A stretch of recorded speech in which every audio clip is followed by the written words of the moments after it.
Productivity में मैं थोड़ा सा बताना चाहूँगा कि आपका डेली लाइफ डिसिप्लिन चलता कैसे है। बात मैं बहुत दिनों से डिसिप्लिन में कर जा रहा हूँ। Discipline is most important for your way.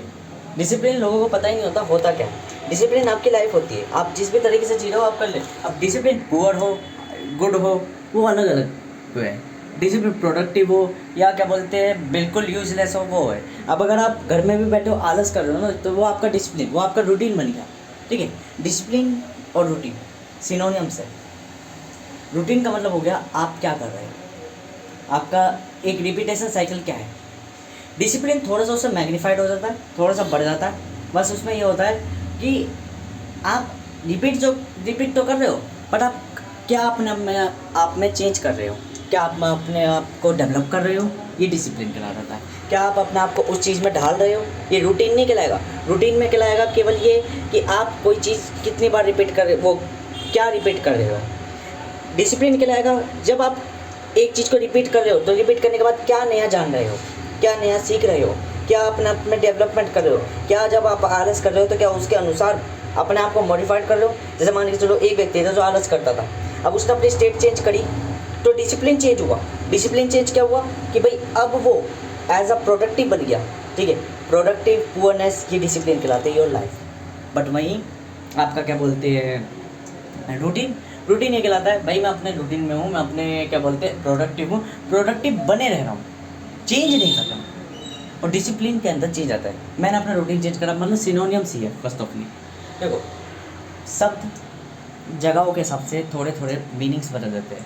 जैसे कि मैंने रूटीन बनाया कि मैं ये करूँगा, तो अब मैं उसे यदि करता हूँ लगातार तो वो डिसिप्लिन बन जाएगा, यदि नहीं करता हूँ तो वो एक कल्पना बन जाएगी, प्लान। तो इसलिए वर्ड्स महत्व रखते हैं। वर्ड्स के मतलब अर्थ जगहों के हिसाब से बदल जाते हैं पर वे नहीं बदलता, मीनिंग नहीं बदलती, मेन मीनिंग नहीं बदलती कि सेंस किस चीज़ का दे रही है। जो मेन तत्व होते हैं, मेन एलिमेंट्स होते हैं वो चेंज नहीं होते। आपकी प्रोडक्टिविटी डिसिप्लिन यही कराता है। मैं कभी प्रोडक्टिव हूँ, कभी मैं क्या बोलते हैं चाय नहीं पी रहा, दूध पी रहा हूँ केवल, तो कुछ समय बाद मैंने ब्रेक करके उसे वापस अपनी चाय को रूटीन कर लिया। क्या कर रहा हूँ मैं, स्वच्छ कर रहा हूँ अपने आप को। ये एवरी टाइम डिसिप्लिन है। आप अपने डिसिप्लिन को जितना प्रोडक्टिव बनाओगे वो उतना आपको फेवर देगा। बिकॉज प्रोडक्टिव डिसिप्लिन में क्या होता है, आप अनफेवरेबल आउटकम पर वर्क करते हो। मैं 9 घंटे 10 घंटे काम कर रहा हूँ, डिलीवरी कर रहा हूँ, तो मेरे को क्या टाइम में नहीं।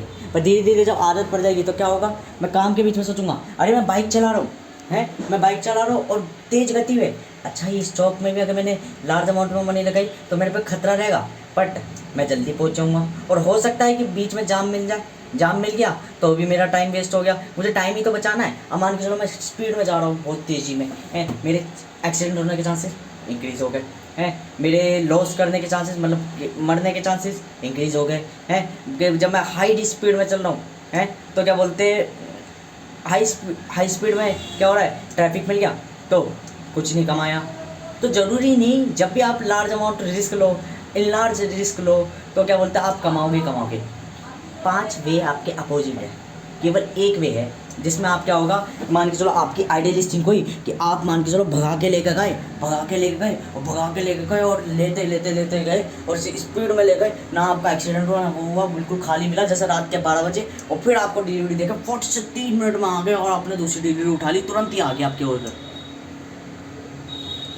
ये थोड़ी एक पर्टिकुलर टाइम पे आप रिस्क लोगे, पर्टिकुलर सिचुएशन पे आप बिल्कुल आपकी पूरी स्ट्रेटेजी बिल्कुल कैलकुलेटेड है कि ऐसे ही होगा, या ना प्रकृति चाहती है ऐसा होगा, मार्केट चाहती है, मार्केट हिंट दे रही है कि ऐसे ही होगा तो या ऐसा होगा।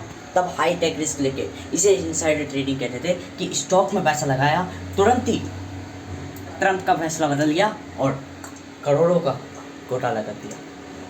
ठीक है, ये एक पर्टिकुलर टाइम पर होता है। फिर वही सीक्वेंस लगाया कि चलो ठीक है यार, जब रोड खाली दिख रहा है, जब स्ट्रैटेजी लग रही है कि लगने लायक है, तब मैं थोड़ा एक्स्ट्रा रिस्क लूँगा। एक्स्ट्रा रिस्क मतलब थोड़ा मॉडरेट से थोड़ा हाई अप में जाऊँगा, और देन जैसे ही मुझे लगा कि वापस जा रही है तो अपने आप को मॉडरेट कर लूँगा, मतलब कि अपने रिस्क को कम कर लूँगा। कैसे करना है, सपोज करो शेयर मार्केट में पैसा लगा रहा हूँ, स्टॉक में पैसा लगा रहा हूँ, स्टॉक्स में पैसा लगाया मैंने कहा अभी मैं मॉडरेट चलूँगा, ग्राफ अप एंड डाउन चल रहा है, ठीक है भाई, डाउन हो रहा है खरीदा, डाउन हो रहा है खरीदा, डाउन हो रहा है खरीदा, डाउन हो रहा है खरीदा। अब मुझे लग रहा है ग्राफ के पॉइंट्स ही बढ़े जा रहे हैं, डेल्टा ही बढ़े जा रहा है, तो मैंने क्या करा, थोड़ा डेल्टा थीटा के बारे में बताऊँगा। ठीक है, वैसे मैंने पढ़ी है, पर मैं अपने बेस पर बताऊंगा डेल्टा थीटा कैसे, क्योंकि जब मैंने पढ़ा है तो मुझे समझ नहीं आता डेल्टा थीटा, क्यों टर्म्स थी, वे नहीं था, वे समझ में आ जाए तो चीज़ें समझ में आ जाती है। ठीक है, ग्राफ पूरी अपर लेवल पे जा रहा है, ठीक है, अपर लेवल पे जा रहा है। अब जब वो अपर लेवल पे पहुंच गया, अपर लेवल पे पहुंच गया, तो मैंने कहा अब ग्राफ अपर लेवल पे जा रहा है, मैंने कहा मुझे लग रहा है ग्राफ और ऊपर जाएगा और ऊपर जाएगा। मैंने क्या करा, अपना थोड़ी अब जहाँ ऊपर की थोड़ी पोजीशन थी ना, वहाँ भी बाय करने लग गया, ज़्यादा से ज़्यादा बाय करने लग गया, ज़्यादा से ज़्यादा बाय करने लग गया। अब एवरेजिंग नहीं चल रही, एवरेजिंग में लो लो लो लो बाय करते हैं, लो पॉइंट्स बाय करते हैं हम, पर अब अप एंड डाउन पूरे एक एक पॉइंट पे मैं कॉन्टिन्यूसली बाय करे जा रहा हूँ, कॉन्टिन्यूसली मतलब सिमुलटेनियसली बाय करे जा रहा हूँ लगातार। अब ये जो पूरा स्लोप बना मेरा बाय का पोर्टफोलियो, ये पोर्टफोलियो क्या करेगा, जब वो गिरेगा, जब वो डाउन होगा है, मेरा पैसा या तो डूब जाएगा, बट यदि मैंने उसी पीक लेवल पे सेल कर दिया तो मेरा पैसा ऑन एन एवरेजली बढ़ जाएगा, इंक्रीज़ हो जाएगा। या मैंने पहले बिट में हाई अमाउंट पर रख दिया, अब वो उसकी जगह थोड़ी इंक्रीज़ होगी, इनहांस होगी और मेरा पैसा बढ़ेगा। अब मैं थोड़ा बताऊंगा डेल्टा थीटा, थोड़ी इन टर्म्स को हटा लो डेल्टा थीटा, मैं तो मैं मेन मीनिंग बस इतना बताऊंगा अपने आप को ही। ग्राफ ऊपर जा रहा है, ग्राफ नीचे जा रहा है, मैटर नहीं करता कि आपको पैसा मिले। यदि ग्राफ आपके फेवर में भी जा रहा है ना, तभी मैटर नहीं करता आपको पैसा मिले। वाई, आपकी नीड, आपकी वांट कितनी है। सर जी ने बताया कि देखो पैसा आपने लगाया क्रिकेट टीम पे कि भाई रेन होएगी तो क्या बोलते तो मुझे पैसा दे, वो क्या बोलते तुम्हें $10 दूंगा, ठीक है। अब जितनी ज़्यादा चांसेस होएगी पास आने की, जितनी ज़्यादा चांसेस होएगी कि भाई मौसम अगर बिगड़ रहा है, ठीक है, मौसम बिगड़ रहा है, तो क्या करेगा, वो अपना प्राइस बढ़ाएगा, डिमांड बढ़ाएगा ब्रोकर। सिंपल वैल्यूज में यूँ समझो, आपने एक से कहा कि देखो भाई मैं 10 रुपये देता हूँ तुम्हें, मैं 10 रुपये डेली दूंगा, पर आज बारिश हुई, ठीक है। उसने कहा अगर बारिश नहीं हुई, वो अगर बारिश हो गई तो मैं तुम्हें 100 रुपये दूंगा। हमने बैट लगाई दोनों ने, मैंने कहा मैंने उसे 10 रुपये दिए। अब मैंने जब उसे 10 रुपये दिए और मैंने कहा 10 दिन में बारिश होगी, एक्सपायरी डेट रेडी, ऑप्शंस में बता रहा हूँ, तो उसने कहा था अब मेरा जो एवरेज है ना, मुझे कितने रुपये कमाने, ठीक है, मुझे कितने रुपये कमाने। अब सुन, जब मैंने $10 दिए उसे और वो कह रहा है कि मैं तुम्हें $100 रिटर्न करूँगा यदि बारिश हुई। अब मैंने एक दिन $10 लगाए, दूसरे दिन, तीसरे दिन, चौथे दिन, 5वें दिन, 6ठे दिन, 7 दिन, 8 दिन, या एक्सपायरी का मैंने लगा दिया कि भाई $10 देता हूँ मैं तुम्हें यदि इन 7 दिनों में बारिश हो गई, तो क्या बोलते हैं तुम मुझे $100 दो, ठीक है।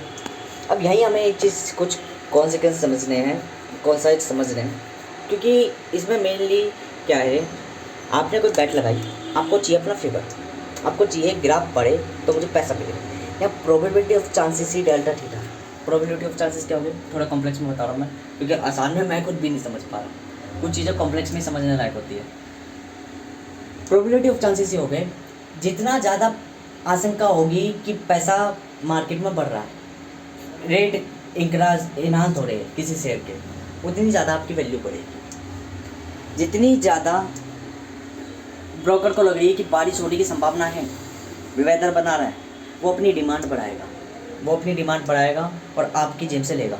यहाँ आपका डेल्टा जो होगा वो कट आउट होगा, कट आउट मतलब कि लेस होगा, आप उसे उतनी उसकी डिमांड पूरी करोगे। उसने मानो कहा कि भाई तुम मुझे $10 डेली दोगे अगर 10 दिन तक बारिश होगी, ठीक है। यदि 10 दिन तक बारिश हो गई, 10 दिन का मैं कॉन्ट्रैक्ट लगाता हूँ, 10 दिन तक तो मुझे $10 दो, और $10 यदि बारिश हो गई तो मैं तुम्हें $100 रिटर्न दे दूँगा, ठीक है। तुमने कहा ठीक है, तुमने पहले दिन $10 लगा, ठीक है, दूसरे दिन $10 लगा। अब ग्राफ मान के चलो बारिश होनी नहीं है, तो क्या कहेगा ब्रोकर, चलो तुम $10 मत दो, $5 दे दो, ठीक है। अब बारिश होने की संभावना ज़्यादा है तो वो अपने दाम भी बढ़ा देगा, प्राइस भी बढ़ा देगा। क्या बन गई, प्रोबेबिलिटी ऑफ चांसेस से डिमांड बढ़ गई, भाई ब्रोकर्स पे लोड पड़ गया कि ब्रोकर कैसे अपना पैसा रिकवर करे। अब देखो ये थोड़ा अलग सिचुएशन है। अब थोड़ा समझो ग्राफ के बेसिस पर, कोई ग्राफ बढ़ रहा है घट रहा है, वहाँ पे डेल्टा वो ये कैसे बताएंगे, कोई ग्राफ किस लेवल पे बढ़ रहा है, किस लेवल पे, आपने कोई प्राइस अमाउंट लगाया, अब आपको चाहिए अपने फेवर का, ठीक है, अपने फेवर का, ठीक है। अब ये डिमांड होगी कैपिटलाइज पे। अगर मान के चलो डेल्टा 1% का है, तो आप जितना भी प्रॉफिट कमाओगे उसमें से आपको 1% कमीशन मिल जाएगी। ये कमीशन ही डेल्टा थीटा है। डेल्टा थीटा में ओवरऑल ये आप ऑप्शंस में प्रोबेबिलिटी ऑफ चांसेस देखते हो कि कितना मुझे मिलना राइट है, कितना मिलना मुझे श्योर है, यही प्रोबेबिलिटी ऑफ चांसेस है। मेनली मैं अभी भी कंफ्यूज हो रहा हूँ डेल्टा थीटा के बेसिस पर, तो मैं और अच्छे से बता समझाऊँगा और बेहतर रूप से समझाऊँगा। देखो सिंपल से समझो, ये डेल्टा थीटा भूल जाओ, फॉरगेट कर दो। फिर क्या करना है आपको, करना है ग्राफ बढ़ रहा है, अब बढ़ते टाइम पे भी मुझे लॉस दे रहा है, क्यों, मेरा फ़ायदा नहीं हो रहा। मुझे पता चला यहाँ पे उसकी कमी है डेल्टा की, ठीक है। मैंने कहा डेल्टा है क्या, मैंने अपने आप से जाना, पूछा कि भाई डेल्टा है क्या। मैंने कहा यार डेल्टा ये कुछ परसेंटेज है जो निकल रही है कि ब्रोकर इस तरीके से काम कर रहा है। अब ब्रोकर मान लो मुझे ग्राफ बढ़ने पर भी पैसा नहीं दे रहा, बिकॉज मेरा डेल्टा जो है नेगेटिव लॉस को वो कवर आउट कर रहा है, ठीक है। ये सब पुट और कॉल ऑप्शंस पे चलते हैं फर्स्ट ऑफ ऑल, ठीक है। पुट मतलब मैंने आशंका लगाई, प्रोबेबिलिटी लगाई। कॉल मतलब कि मैंने बताया कि भाई बढ़ेगी। मैंने कहा पुट मतलब गिरेगी, तो लॉस ऑफ इंश्योरेंस ले रहा हूँ मैं। और इंश्योरेंस प्रोबेबिलिटी ऑफ चांसेस पे चलता है कि कितने रिस्क है, कितने चांसेस है आप पे। डेल्टा थीटा ये कहते हैं यदि आपकी चांसेस एक्सीडेंट की ज़्यादा है, आपकी सिचुएशंस अगर एक्यूरेट होगी देन आपको रिटर्न होगा, वरना आप लॉस कर दोगे। डेल्टा ई कितनी प्रोबेबिलिटी ऑफ चांसेस आपके ज़्यादा है। आप जब अपना पैसा निवेश करो, ब्रोकर को दे रहे हो, तो ब्रोकर जब खरीद रहा है तो वो क्या उस सिचुएशंस पे खरीद रहा है जब उसे आसमान साफ दिख रहा है, कोई प्रोबेबिलिटी नहीं है। यदि वो प्रोबेबिलिटी दिख रही है उसकी बारिश होगी तो वो अपने डिमांड बढ़ा देगा, वो इंडा ऑर्डर में चल जाएगा। इंडा ऑर्डर में चला गया तो क्या होगा, आपको कोई फ़ायदा नहीं, क्यों, आप फिर ज़्यादा फेवर मांगोगे। मान लो ग्राफ बढ़ा तो आपको मुनाफा बहुत कम हुआ। इसी में थोड़ा ऑप्शंस में और समझ लो, यदि ब्रोकर को लग रहा है बारिश 10 दिनों तक होगी ही नहीं, तब आपने तुक्का लगाया कि बारिश होगी और चौथे दिन बारिश हो गई, तब आपका जो ऑर्डर होगा वो सबसे ज़्यादा पैसा कमाएगा, क्योंकि उधर डेल्टा बहुत इनांस है, उधर प्रोबेबिलिटी ऑफ चांसेस जो नेगलेक्ट थी, जिसके कारण किसी को पता ही नहीं थी होगा, और वो चीज़ आपने प्रिडिक्ट कर ली। मतलब आपकी कैलकुलेशन बिल्कुल सटीक थी, और इसी सटीक कैलकुलेशन को ही डेल्टा मेजर करता है, बिल्कुल कैलकुलेटेड। फिर अब थीटा क्या होता है, देखो थीटा मैंने पढ़ा नहीं, तो डेल्टा थीटा मैंने ऑन एन एवरेज बताइए। अब बताओ अपने ग्राफ में आपने कोई चीज़ खरीदी, ऑन एन एवरेज आपने एक एवरेजिंग लगाई। अब मान के चलो ग्राफ न्यू बीच में आ गया, ठीक है। मान लो आपने यहाँ से स्टार्ट करी, यहाँ से स्टार्ट करी, यहाँ से स्टार्ट करी, यहाँ से स्टार्ट करी, यहाँ तक गए। अब ग्राफ थोड़ा सा नीचे आया, आपने सारा सेल कर दिया। अब क्या था कि आपने जो इस सेक्शन में जो इतना परचेस करा था इसके ऑन एन एवरेज ज़्यादा था, इस सेक्शन से ज़्यादा था, तो क्या हो गया, आपका न्यूट्रल हो गया या पैसा लॉस हो गया। यही चीज़ है, यदि ग्राफ अप में रहता, पूरा अप स्ट्रेट रहता, तब तो फ़ायदा होता ही होता, तब तो डेल्टा कोई मेजरमेंट वाली चीज़ ही नहीं थी। बट ग्राफ जब अप एंड डाउन हो रहा है, कई डायरेक्शंस में चल रहा है, वहाँ डेल्टा मेजर होता है।